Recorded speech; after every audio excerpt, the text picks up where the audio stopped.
Doctor Zubaidur Rahman appeal করেছেন। বিশেষ করে তিনি যখন ৬ মে প্রায় ১৭ বছর পর দেশে ফিরলেন সাবেক প্রধানমন্ত্রী বেগম খালেদা জিয়ার সঙ্গে, এরপরে তার আইনজীবীরা বলেছেন যে তার বিরুদ্ধে যে একটি মামলা রয়েছে, যে মামলায় ডাক্তার জুবাইদুর রহমানের ৩ বছরের সাজা রয়েছে, সেই সাজার বিরুদ্ধে তিনি আইনি প্রক্রিয়ায় অংশ নেবেন। আমরা আজকে ডাক্তার জুবাইদুর রহমানের আইনজীবীর কাছে থেকে জানতে পেরেছি তিনি এরই মধ্যে হাইকোর্ট বিভাগে আপিল করেছেন। যেহেতু তার সাজা হয়েছে ২০২৩ সালের আগস্টে এবং এরপরে ৫৮৭ দিন পার হয়ে গেছে, অর্থাৎ আপিল করার যে নির্ধারিত সময়সীমা ছিল তার চেয়ে ৫৮৭ দিন তিনি বেশি অতিক্রম করেছেন। সেটি মঞ্জুর করতে হয় আর কি, যে ডিলেটা হয়েছে, যে বিলম্বটা হয়েছে, সেটি আদালতের কাছ থেকে মওকুফ চাইতে হয়, সেটি চেয়েছিলেন।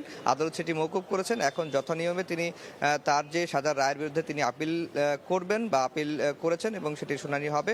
এবং এই মামলাতেও আমরা জানি যে ডাক্তার জুবাইদুর রহমানের পাশাপাশি বিএনপির ভারপ্রাপ্ত চেয়ারম্যান তারেক রহমানের ৯ বছরের সাজা রয়েছে এবং ডাক্তার জুবাইদুর রহমানের মাধ্যম দিয়ে তিনিও এই মামলায় আইনি লড়াই করে এবং তারেক রহমানও সবশেষ যে মামলা, এই মামলা থেকেও খালাস পাবেন, এমনটি কিন্তু তারেক রহমানের আইনজীবী বা ডাক্তার জুবাইদুর রহমানের আইনজীবী বলছেন।